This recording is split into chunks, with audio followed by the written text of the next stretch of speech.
What if I told you the real threat in any crowd isn't the loudmouth demanding the spotlight, but the silent observer in the shadows who's finally hit their limit? Hang tight, because what Carl Jung uncovered about the depths of the mind will forever shift how you view those quiet absorbers of the world's chaos. Jung believed every soul harbors both brilliance and buried chaos.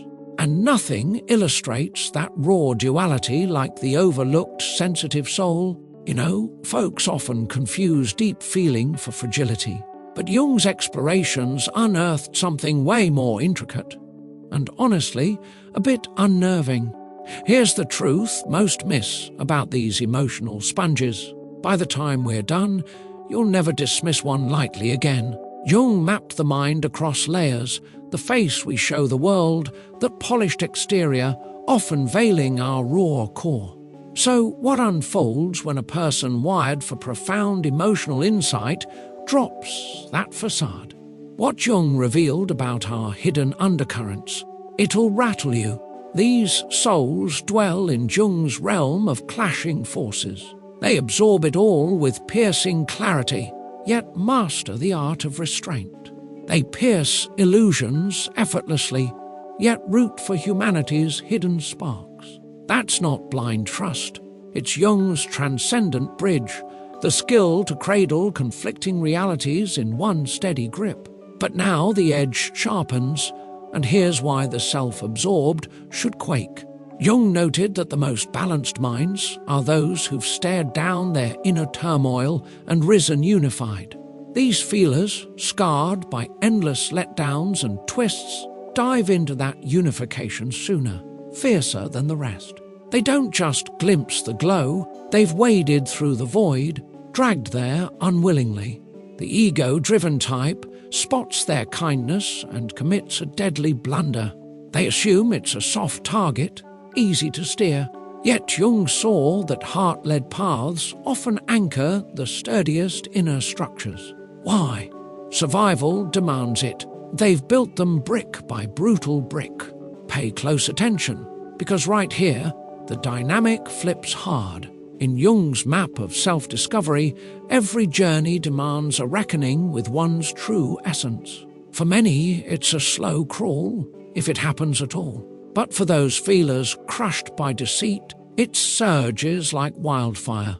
The ache ignites what Jung dubbed a soul's renewal. Here's the insight Jung grasped that slips past so many. Heightened awareness isn't a flaw, it's elite signal detection. These souls don't merely sense moods, they unravel them, dissect, archive. Each slate, each fib, each emotional strike lodges not as grudge, but as intel. And when that intel hits overload, that's the birth of what Jung named the core self. And it's a force beyond halting. Jung found the grandest shifts brew not in ease, but in the storm's heart. He termed it the swing to reversal, push a force to its brink, and it morphs into its foil. The tolerant turn to titanium. The endless pourer picks her pores. The ready partner draws the line.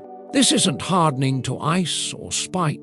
Jung knew real might blooms when one weaves in the undercurrents, when they claim their right to walls, to refusal, to departure. The feeler keeps their warmth, but claims their spine. But brace for the revelation that'll reshape your view of what's coming. Jung drew a line between blind flinch and deliberate reply. Crowds run on scars. They snap back, plot payback, mirror the harm. But the reborn feeler? They move from Jung's aware intent. No urge to shatter the deceiver. They've claimed the deeper win, the inner war. Jung taught the supreme triumph isn't toppling foes, but taming the impulses that'd yank you into their muck. And that's the instant the manipulator grasps their epic fumble. Jung watched how schemers thrive on scripted responses. They crave your pursuit, your pleas, your scramble to mend ties. But when a feeler hits Jung's inner freedom, those ploys bounce off harmless. They quit the board altogether. Jung uncovered the mightiest stance in any tangle, distance from insight, not dread's duck-out. The roused feeler doesn't shrink from sting. They withdraw with eyes wide open. What follows? It rewires every notion you held on who truly holds sway. From Jung's lens on mind molds, these souls lead with what he called the heart's compass. But that's no storm of moods. It's refined relational savvy. They scan subtext, flag mismatches, sniff out schemes in the bud.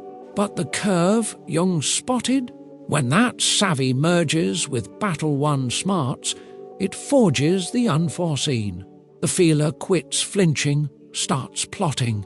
No more pain puppet, they wield command.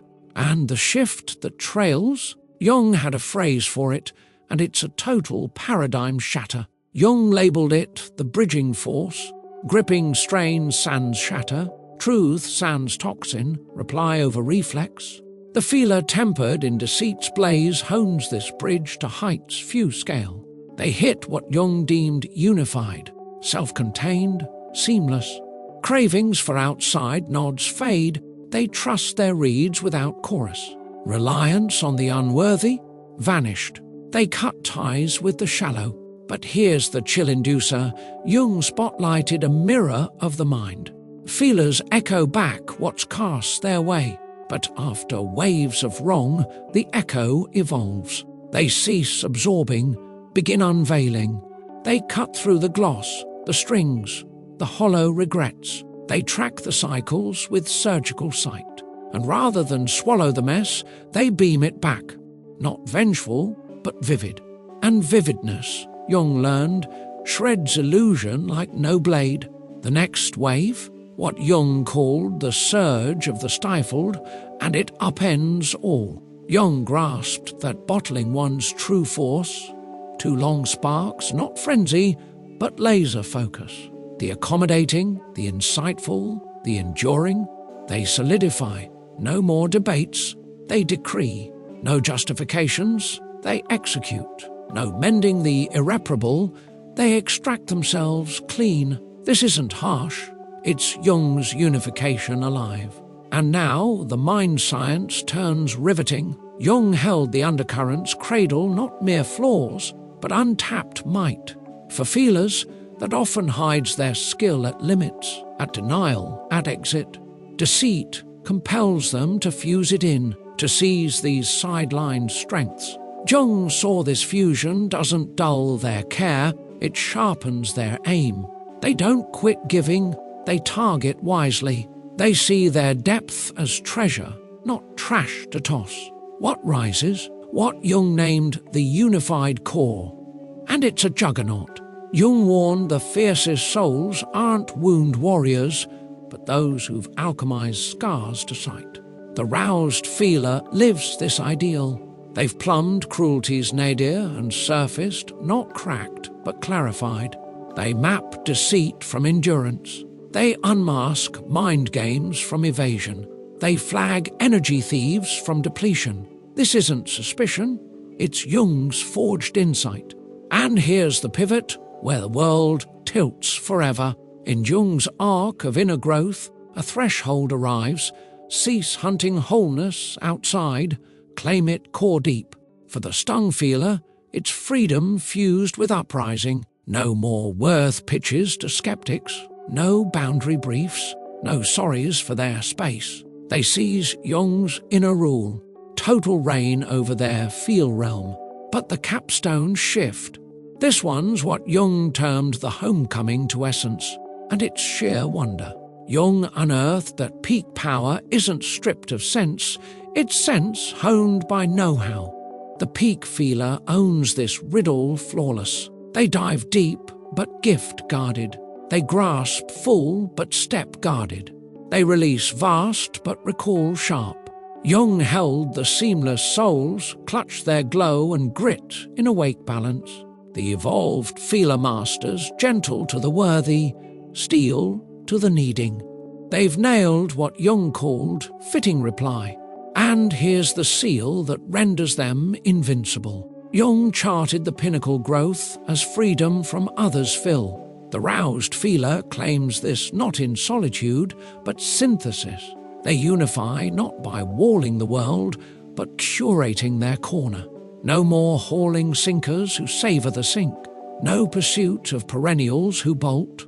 No flooding voids masked as mates. They've grasped Jung's craft of aware bonds.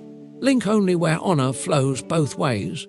Give mirrors give, care rings true. The harvest, what Jung evoked as the unified feeler, and ere the rawest power you'll meet. Jung said when one fuses the undercurrents, confronts the beasts, rises seamless, they morph to what he deemed nature's thrust. Not ruinous, but relentless.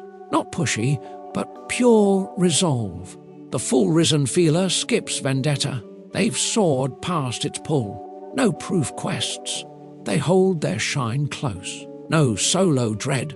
Their stellar solo acts. They become what Jung called seamless mind masters who flipped core cuts to core mites. They're potent, not in strikes, but in the unbreakable, unswayable, unsteerable, unfracturable anew. And that, per Jung's decades of delving, is the narcissist's nightmare apex. One who's mastered self-love, as once they mastered outward pour. The feeler's path from prey to ruler isn't mere mend. It's Jung's psyche odyssey. They plunge to murk, grapple the underflows, claim their force, surface not patched but potent. Jung learned that embraced ache, mind processed, moulds the ore of insight. The feeler, firewalked, doesn't just endure, they blaze the trail for kin from their glooms. Their breath of Jung's prime pearl, in each gash seeds the saw. In each stab, the call to roar, mightier, fuller self than dreamed. This is the mind law of the risen feeler. And once grasped, you'll never lowball the hushed might of one who's flipped. Ache to authority, cuts to clarity, deepest throes to peak power. Thanks for riding this mind maze with me. If this sparked something real, hit subscribe on the channel and pass it to a soul who could use the lift.